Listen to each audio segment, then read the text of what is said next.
I'll open us up and let you know the latest.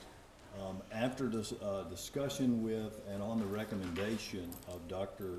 Frieden at the CDC, as well as David Lakey, the Public Health Commissioner for the state of Texas, we've moved to an incident command structure. That is being run out of the Dallas County EOC, and I've asked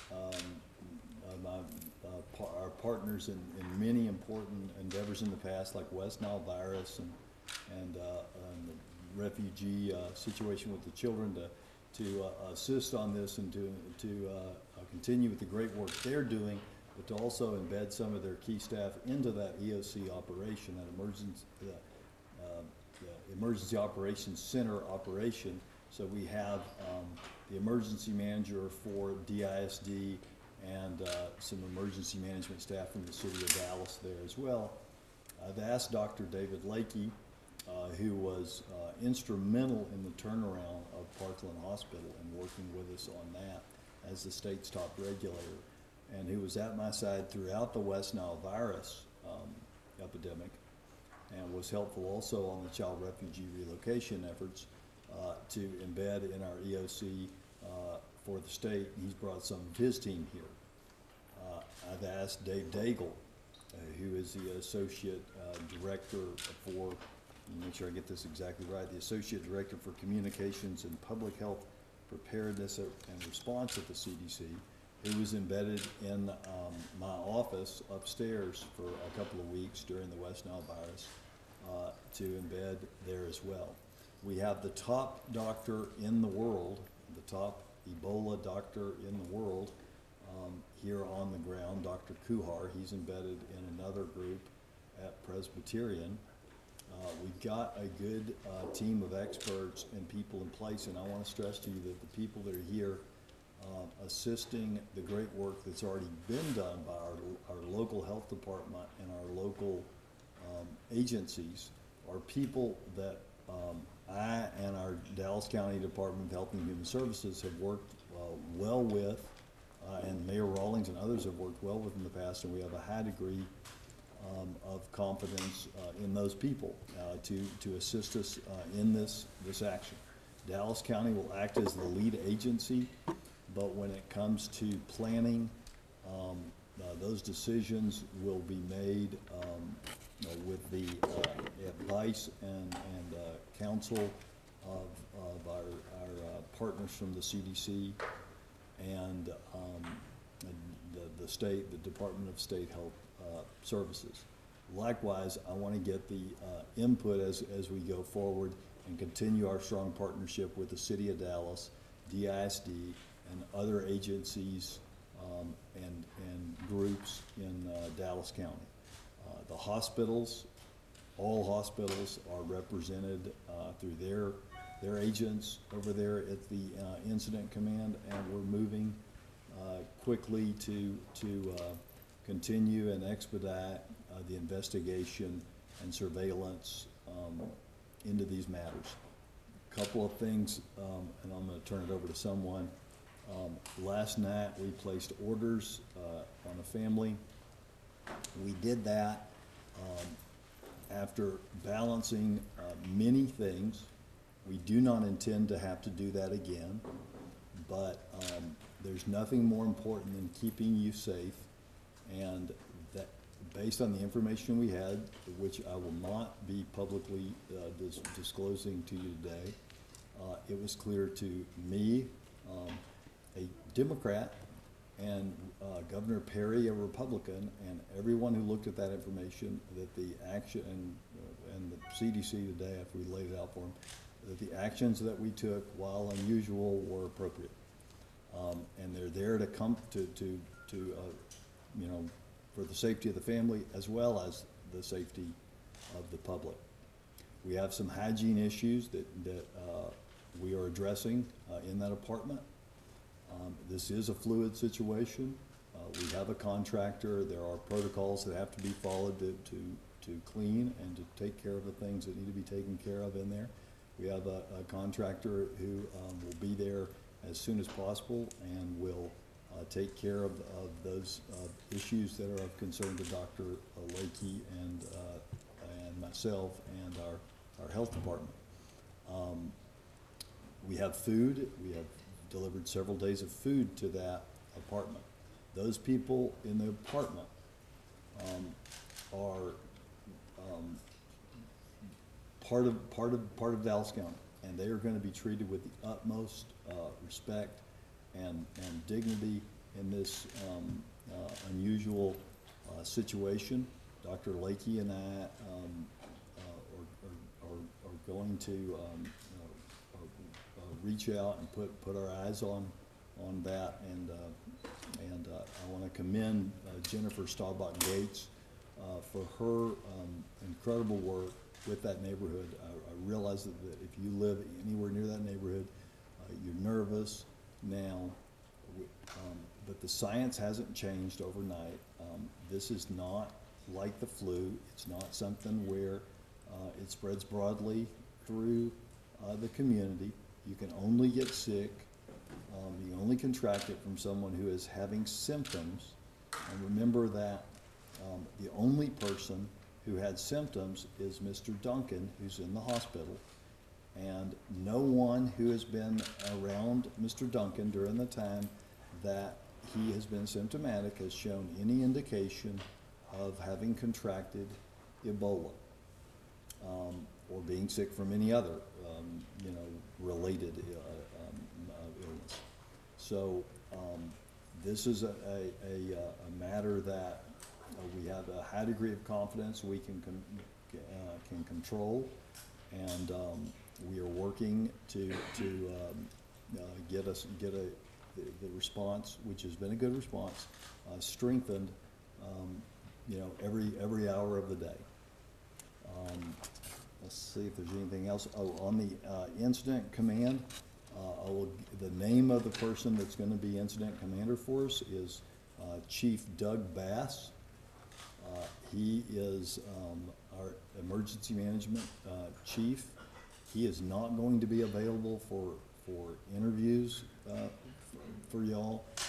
Their job at incident command is to gather information and get tasks done that are given to them as the policy is laid down for them.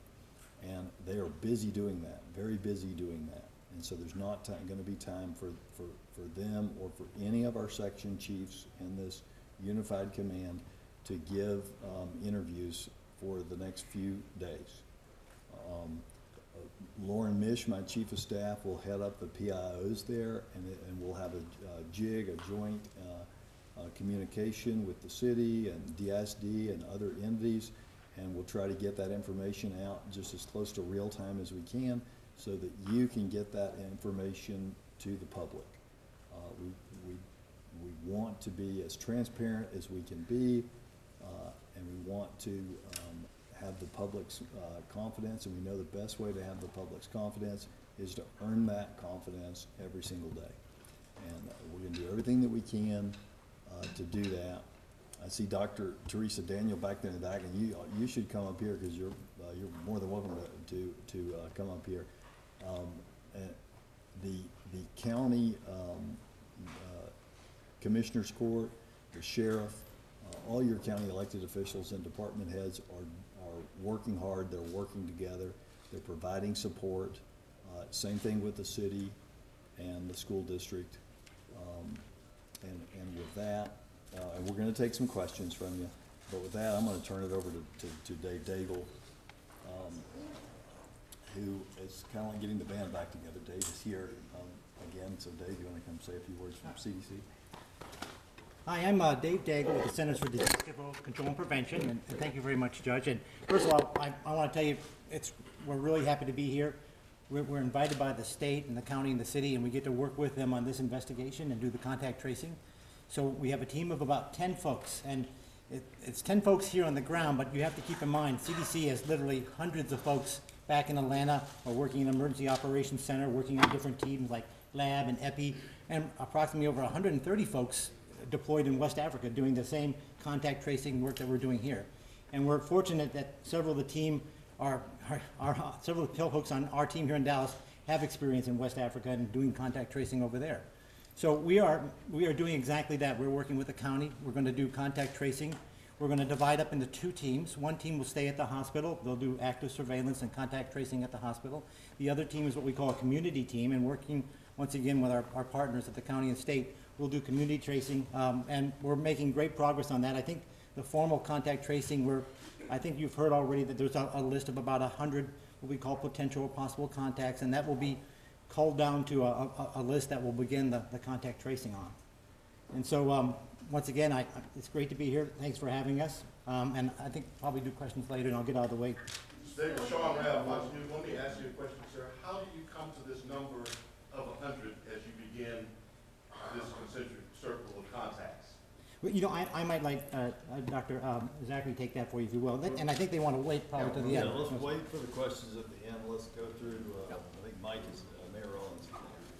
Good afternoon. As you can see, each member up here has a specific role to play on this team. County Judge Jenkins is kind of leading this effort. We appreciate CDC on tracking down these contacts and the expertise, and Mr. Miles is running the school front. What we're trying to do at the city is to make sure that we create a calm and safe environment for those people to do their work. That's our primary focus. This business is very local. When I say local, I don't mean Dallas. I mean a very specific neighborhood in the northeast part of Dallas. As Clay said, Jennifer Gates has been out there almost nonstop with the neighborhood, talking to people and communicating with them. The second thing we've done is we have had reverse 911 calls to all the residents. We've talked to them, we've explained to them what's happened, and we've given them the option to call us back. As I've said before, if citizens have any questions, they need to call 311. We will be able to give them a full explanation of what's happening and answer any questions that are challenging. If they feel sick, they need to call 911. And we will make sure that they get first-rate paramedics that worked on this at the very beginning, that sort of delivery system, and we will take care of them from a health standpoint. We want to make sure that we hand out all the same materials that were handed out at the schools.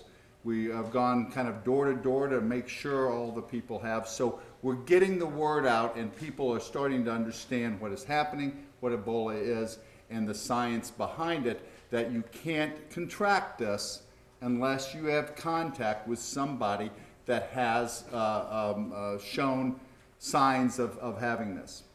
The last thing that I would say, one thing I want to add, we've also embedded police there in the apartment complex to make sure there is calm and nothing else happens. We know the sheriffs are doing their part in regards to the contacts, but we want to create a safe environment there. That's where you come to play. I appreciate your professionalism as reporters and your aggressiveness.